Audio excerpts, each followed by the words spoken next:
The Music of Your Life with me, Darren Clark.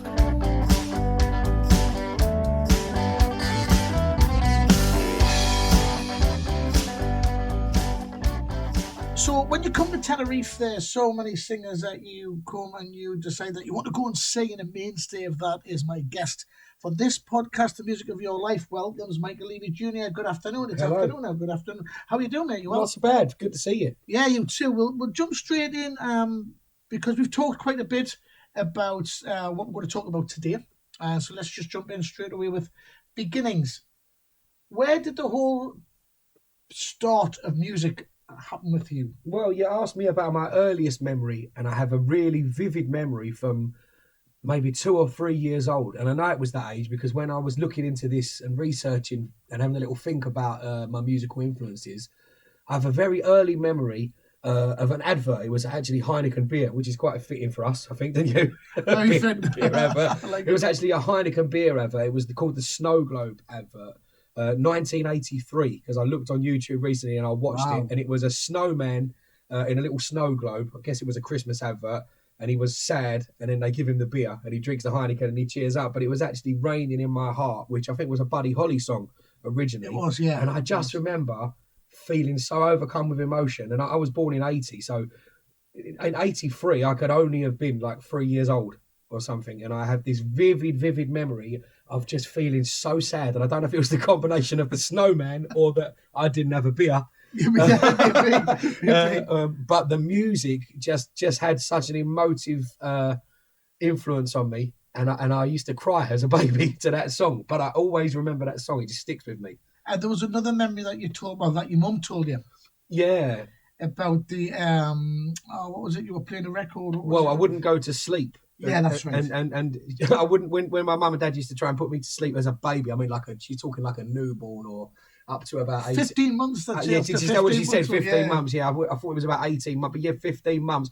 I wouldn't settle down until I'd had a record played to me, and I used to point out. Obviously, I couldn't read the labels, but I used to point out the record, and the record was Eddie Grant. I Don't Want to Dance. I don't want to dance. Yeah, and that's amazing because it wasn't a case of having a bedtime story. It was having the song played. Bedtime music, yeah. Bedtime music, I love that. So that's your first record. As you became I suppose, a younger boy, was there any other moments that stuck out at you like that? Again, I was quite a sensitive child, so I'm making myself sound like a right wet lettuce here. But I also remember I got into lyrics quite early. Quite early on, I listened to the words of songs, whereas most people... Which there is something we're going to come to later on, actually, because I wanted to speak to you about poetry, because it's something you mentioned me and it stuck out quite a lot. Yes. Sorry, no worries, yeah. So I remember, actually, it was a bit of a corny song, really. Brother Beyond was the other one I think you're referring to, which were put together. I think it was one of the Stock Aitken and Waterman sort of era. Yeah. And it was The Harder I Try. And I just remember, those lyrics resonating with me as well. And so from a very early age, lyrics became very important. Yeah. So as we progress, the listeners will, I suppose, realise how important that is to you, the lyrics. So let's just go straight into the songs. And the two songs that you give me for your beginnings.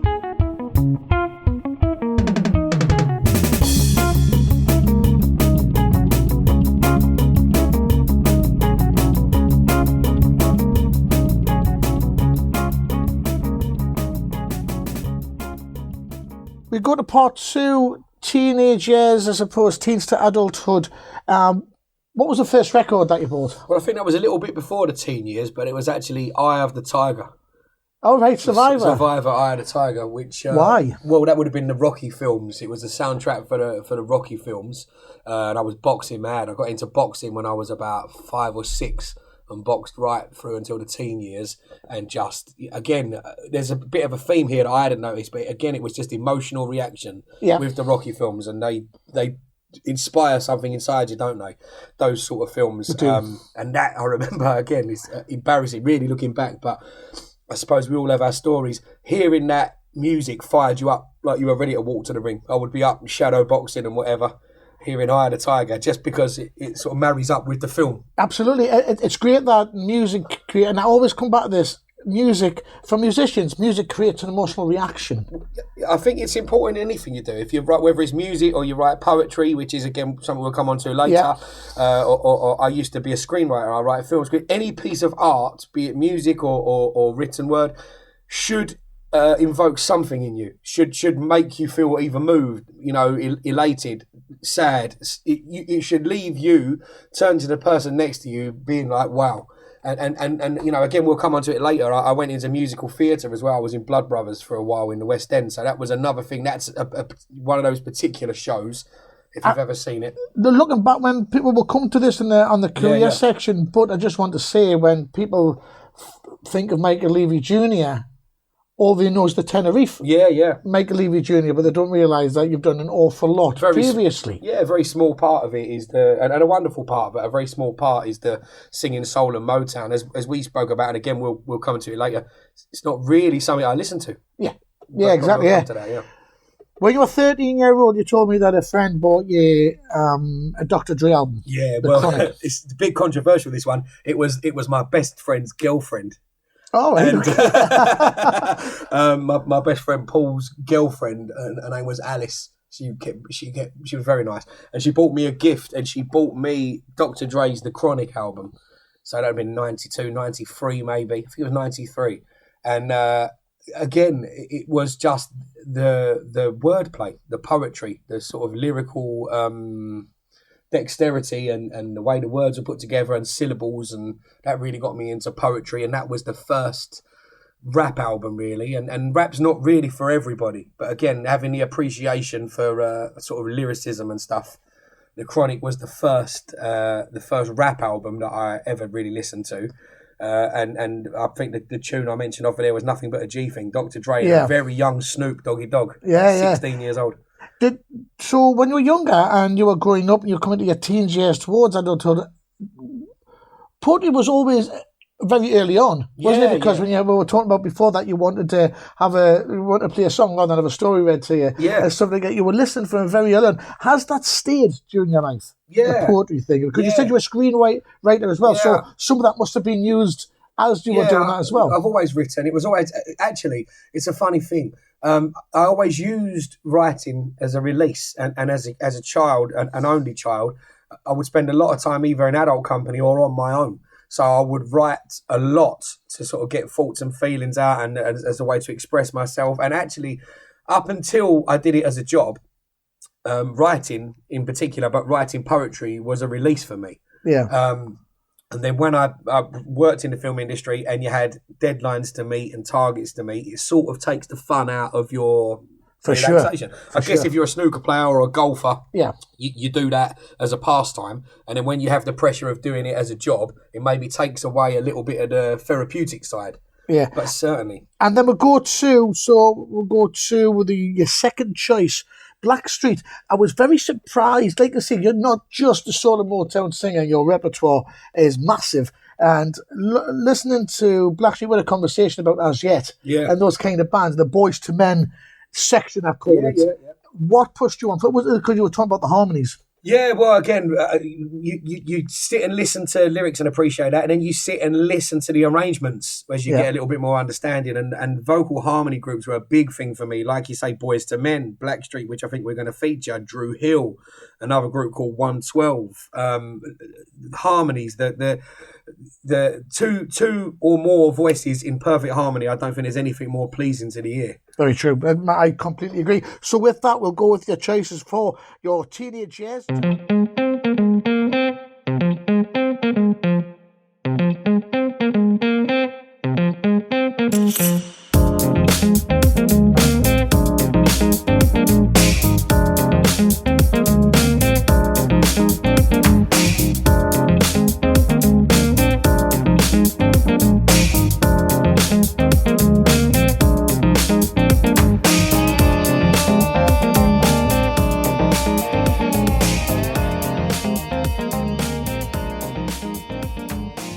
We had loads more to continue to this section, adulthood and your career. You talked about musical theatre. What got you into musical theatre in the first place? Well, I grew up singing, really, In the back of the car. Just my mum and dad listened to lots of music. We used to have what we called record ups, where we would stay at home and we would all take turns to choose a song and pick a song out, and we would just have whole nights, no TV on, just one after the next. Fabulous. Just picking out music, new stuff, old stuff. And so that's why I have quite an eclectic taste. And I think it will surprise people that it's not just soul and Motown. We were saying that even the first time I saw you, and the first couple of times, I think it was at this Soul Suite with Mikey Mike. Yeah. And great cracking singer, but then you just think he's the guy that sings soul and Motown. Yeah. You don't think of anything else behind that. No. You said it's just a small percentage of what you did. Did you go to college? I did. We talked about that before. So I eventually went on to college and did performing arts, which when I left college led me into musical theatre. So I started acting first of all, and then I ended up treading the boards for a little while. Like I mentioned earlier on, I did Blood Brothers and Godspell and Godspell. Wow, Blood Brothers it's quite an emotive, once again a very emotive musical. Again, is that something that dragged you? Is that something that you were attracted to? That's something that pulls you in, and then again it became the art of performance. So when we studied the lyrics and we studied the arrangements and the harmonies, actually the delivery. And that taught me a lot, and that sort of brings us on to our next section, looking at actually the performance of the vocal and the performance of the song overall. Yeah. I mean, I did the same. I went to performing arts music. You did Godspell as well, didn't you? No, I'll tell you what we did, you and I. We did Bouncers. Bouncers, that's right, yes. Bouncers and Shakers. Yes, oh God, John Godber. Yeah. It was the same bar we had, Lucky Eric, wasn't it? Yeah. But yeah, that's where I got my love was through school and that, but it was college where I developed a more mature understanding. Yeah. And then working in plays such as that, you understood the enormity of the lyric. But mine kind of waned. Yours kind of becomes more of a passion. Yeah.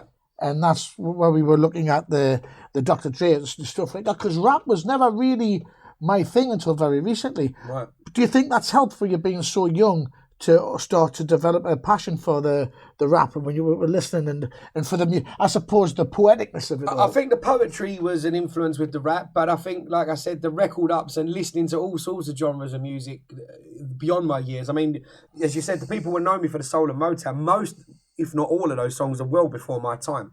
Yeah, absolutely. But was that your dad getting for the family members bringing that into both mum and dad and aunts and uncles with the Marvin Gaye and the Al Green and that sort of era was a big part of it. Was ingrained in me. Yeah, I mean, much in the same way that my children are only young now, but they know every word to every Marvin Gaye song. Absolutely, and that leads us really well to your first song choice, Marvin Gaye. Let's Get It On. You've always said that you're your own harshest critic, and I think a lot of performers are. But what a song to criticise yourself against. Well, it's a hard one to sing, and I'm one of those perfectionists. I sing everything in copy key. I sing everything in original key. I've never, but you're the same. Yeah. And I've never brought anything down. And people say, "Oh, well, will you rest your voice?" Well, no, because I hear it in its original format, so I sing it that way. Now I'm going to ask you. You could drop the key. And people have asked me exactly, why don't you do it? Why don't you do it? And it'd bother me. Exactly. I'd go home and hate it. That's exactly the answer that I come back with people, because I'd be the one that knows. Yeah. And people go, you can just do it. There's nobody will know. They don't know. They're just enjoying the song. Oh, no, it'll bother me. Exactly. Exactly. So you went for musical theatre and then you kind of, your adulthood, did you tread the boards of the clubs and stuff like that? Not so much. I worked as a session singer. So then that gave me another string to my bow with the flexibility. I would either write for people, wrote for Joss Stone, and worked with Connor Reeves and Mark Morrison in the teen years. But the flexibility of being a session singer was a big thing, because sometimes you would turn up, no matter what the genre of music, they tell you this is what we want and this is how we want it sung. Yeah. And you get in a booth and you maybe have an hour to do a few takes and nail it how they want it. So I think all these things sort of formed where I am today. And what made you come to Tenerife? Mikey Mike. Good friend of mine, known each other for years and years, met each other 20 years ago. I was going through some ill health at the time. I won't go on and on about it, but I was in some ill health at the time. I came over for a little break. Mikey was comparing in George's bar on Playa Vistas. Yeah. And a friend of mine we were with, he just lost his granddad, and he was nagging me, "Will you please sing this song? It'll make me happy." I jumped up and sang the song for him, and Mikey was comparing, and he said, "You're not going anywhere, stay with me." And he made me stay up, and he and I put on like a concert for the next 2 hours just in front of you. he said, you need to come over here as soon as possible. And it was always in my mind to come. And then eventually, having gone through the screenwriting thing and ins and outs of the film industry, we decided that this would be a way to come and rely on me. I could have a nice life, give the kids a nice life, and make a living. And then we'll move. So Marvin Gaye, Let's Get It On was your first song. And for me, a very difficult song to pack that emotion into a song such as that. But your second choice, equally as difficult, 2 out of 3 and Bad by Meatloaf. Tell me about that choice. Well, that's the musical theatre element. And again, Meatloaf's quite far removed from Dr. Dre or from Marvin Gaye. Very different, yeah. But I love the intensity of his performance. I really love the passion in which Meatloaf performed with. He's sweating buckets and he means every word he says. For me, that's soul. I get some sideways looks because I'm a white soul singer. Yeah. And I get sideways looks before I start singing. But very often, once people see the way I perform and the way I deliver, coupled with the understanding the lyrics and the poetry and the arrangements and the harmonies, the performance, the musical theatre side, the theatrical side, and an influence of mine was Meatloaf. The intensity and passion in which he sings with, for me, is fire in your belly, and that's soul. Do you think also you've got that soul as an acorn? You feel it originally, but you go and do your musical theatre and you do whatever way you want to go. You work your screenwriting or you do the work amongst whatever. Do you think that's essential of learning your craft before you can appreciate that even more? I think so, and I think the reason that I don't, you said earlier on, I've quite a decent sized repertoire, is because I'm always learning and evolving, as I think we all should, and I keep adding to my arsenal. I keep adding to my box of tricks. Here's a question: do you ever stop learning? No.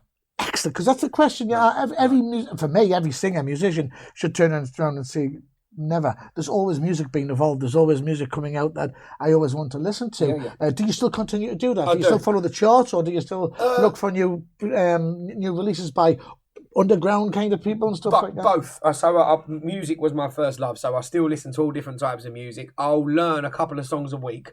Not necessarily always chart stuff. It might be an old song that I've been requested. It bothers me if I'm somewhere and someone says, "Can you sing this?"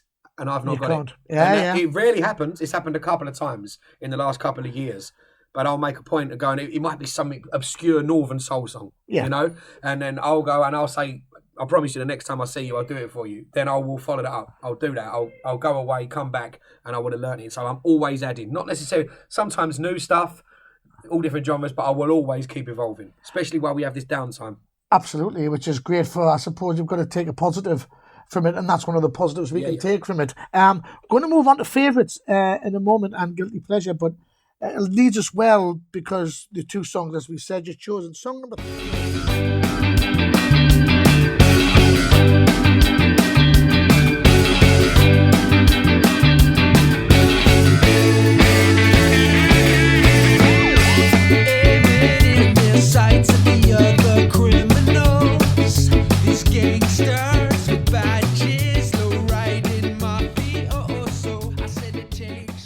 We were talking about the influence that poetry has on you. It's kind of a theme that being one, a screenwriter, and 2 involved in musical theatre, and 3 with the rap music and stuff like that. And I love listening to your mashups. Oh, right. You do some really, really good mashups. Yeah. And I think that kind of epitomises you in a way where you can take various styles and just jump them together. Well, I think, is it something that just kind of happened naturally for you to do mashups? I think you hear something in something else. Well, I think that's a lyrical thing, understanding lyrics. But I think more so it's the amalgamation of all the different genres of music, because now so many newer songs are sampled from older songs, and I straight away, and you'll be the same when we're of a certain age, we hear the original in the song. Yes, we do. And that's what a lot of the mashups are. Sometimes it's just because it's a similar tempo or a similar chord structure, but quite often I'll hear where it first come from. Yeah. So I'll be singing the original, then I'll throw back to what the sample was, and that's what a lot of the mashups are. Yeah, they sound great. They sound absolutely fantastic, and you use, this section, obviously, favourites, guilty pleasures, stuff like that. I want to look at your favourites first of all. There must have been the 2 that you've picked. Kind of shocked me a little. Did they surprise you? It surprised me, yeah. And I'll come to them in a second. But because your repertoire is massive. I suppose it's mine. It's just what we do. I can sit on Spotify and just put a random playlist on that somebody's put on and just listen. And I go, oh, I've never heard that before. Oh, I've never heard that. Or it might be on an album. Yeah. And I've heard, wow, I've never heard that before. How difficult was it when I asked you to pick out a favourite? Yeah, really difficult. Really difficult because it's I have such a deep love of music. It's hard to pick a favourite. It's like when somebody, if you're a film buff and someone says, "What's your favourite film?" It's hard to narrow that down.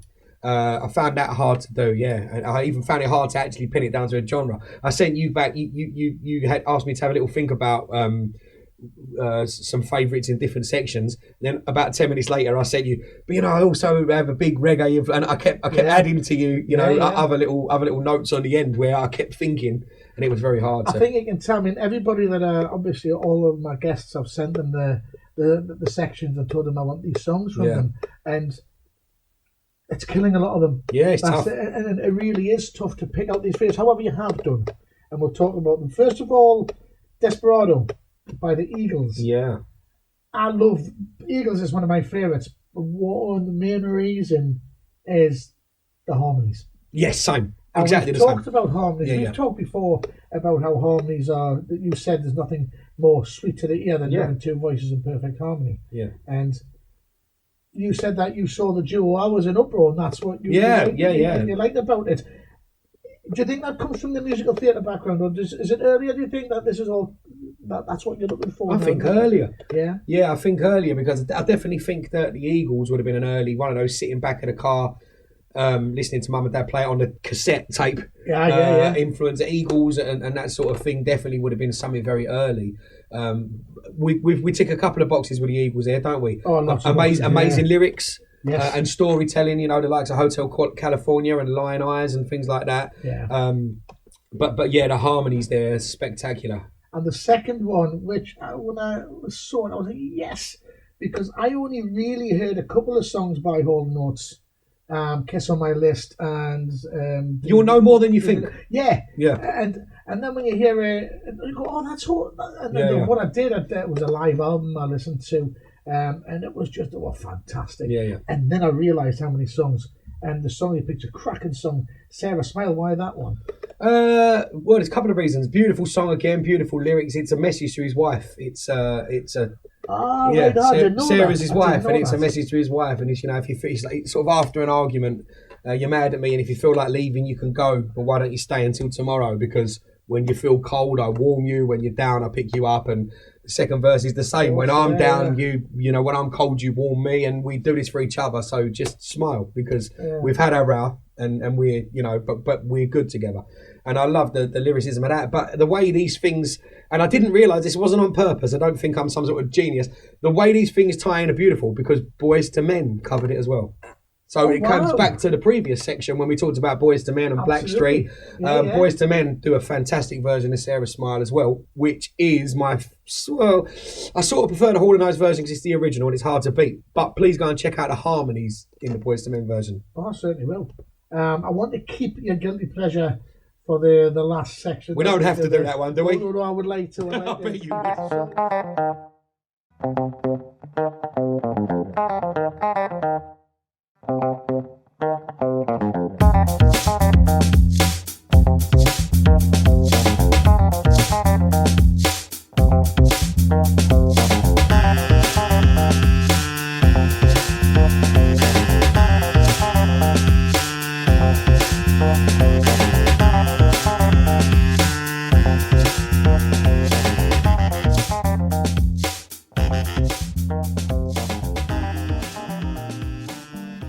So from guilty pleasures, favourites, I should say, to guilty pleasures. We'll get to the song in a minute. But it would, I suppose, thinking about it is no surprise because I suppose, what you've listened to covers an awful lot of genres, an awful lot of different types of music. Is there any music now you'd like to focus on? Is there any type of music you'd like to spend a bit of time listening to, or is there anything that really I really fancy getting into that? Well, I mean, there is something I would want to mention on this, and that was that I'd said to you as an afterthought about the reggae. Reggae is another big part of what I do as well. sort of growing up listening to sort of reggae music and ska and whatever is another yet another genre that's different to what I perform. Yeah, and you have it, but you do touch on it on occasion during your shows. I actually do loads of it. And it depends where you are. This is one of them where you read the room as you. But you never said anything, do you? No, never. No, never. No. And you never have to. Why? Well, I'll be perfectly honest. A couple of reasons. I don't think you can ever let's take the boxing analogy, right? Yeah. I boxed for a long time first. If you and I were going to fight, I couldn't go, right, I'll come out and I'll meet Clark in the middle of the ring. I'll throw a jab and a left hook. It doesn't work like that, does it? Yeah. You have to sort of roll with the punches, right? Yeah. So you have to move. And you'll know, probably more so than me over the years, you read your audience and you respond to that. I must give a shout at this point to Mikey Mike because a lot of what I do, there's a lot of Mikey in me. And flatteringly enough for me, I now see some of me in Mikey when he performs because we've worked together, like yourself and Paul in Uproar. Yeah, absolutely. Mikey and I have worked together for so many years now that we pick up on each other's little things we say, little mannerisms when we sing, little raps that we both do, or we have our own little versions of that. Certainly when I was first performing full time, I would watch Mikey a lot, and Mikey would always be one of those like us that doesn't predetermine what he's going to sing. He likes to read the room, and definitely that's something that I've really worked on over the years. I've had shows when, and you know what it's like when you're self-employed, if you don't work, you don't get paid. I've had shows when I've had no voice or laryngitis or whatever and had cracking gigs because I've picked the right song at the right time. And I think a lot of people miss, not to be condescending to anybody, a lot of people miss that. If you get your song selection right, you get an emotive reaction like we spoke about earlier on. Absolutely, you make people feel a certain way, you make them feel nostalgic. Yeah. You're going to have a belter. I get comments, not your voice was amazing. No. I love the songs, I love this song, I love that song, I love that song. Because you made us feel this way. Yeah. And you didn't know, but you sang our first dance, or this was when I was 17, it reminds me, and it takes me back. That's the power of music. Certainly is. And that's what brings us on to your guilty pleasure. It does indeed. What, first of all, made you choose that? I don't know. This was the hardest section. Right. So I could have spoken to you about, the first song that I fell in love with, or poetry, or lyricism, or arrangements, or harmonies. I could have given you 100 without thinking. I don't really feel guilty about any music I enjoy. Yeah. Guilty pleasure. This was, I suppose, the biggest surprise. Yeah. Really. Having said that, though, I mentioned in my own podcast about Max Martin and the Swedish pop, and they come up with the perfect pop formula. Yeah. Listen. And this is almost like that. Yeah. Well, that's what it is. But I sort of admire. So the first part of it was I found it difficult because I don't feel guilty about anything I listen to, and I listen to such an eclectic, vast selection of music. The only thing is I could imagine answering was that it was a little bit embarrassing. And should I divulge yet what it is? Yeah, of course, it was actually. So when I grew up around about 10, the in thing was Kylie Minogue and Jason Donovan, and Neighbours was very popular then, the soap. And there was this sort of bubblegum pop era. We touched on it earlier with Brother Beyond, the Stock Aitken and Waterman hit factory. They were a machine.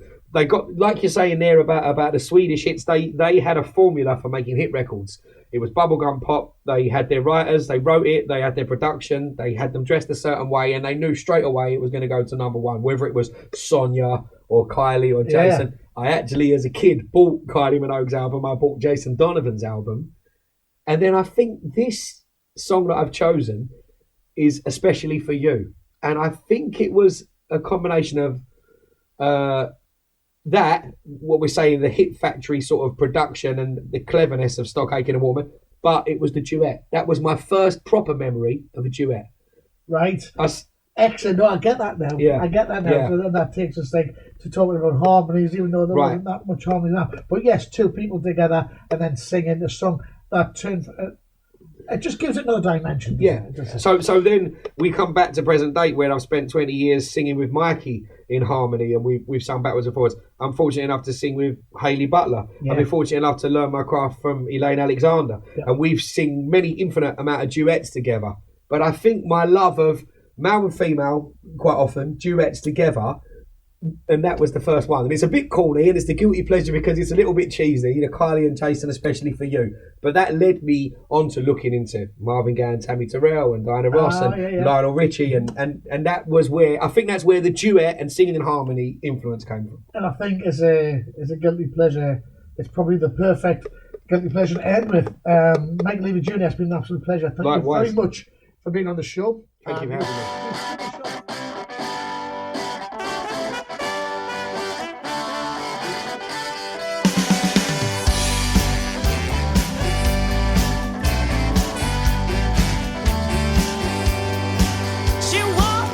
Music of Your Life with Darren Clark. And held high, looking so fine. She talks with her eyes. That's how it is every single night.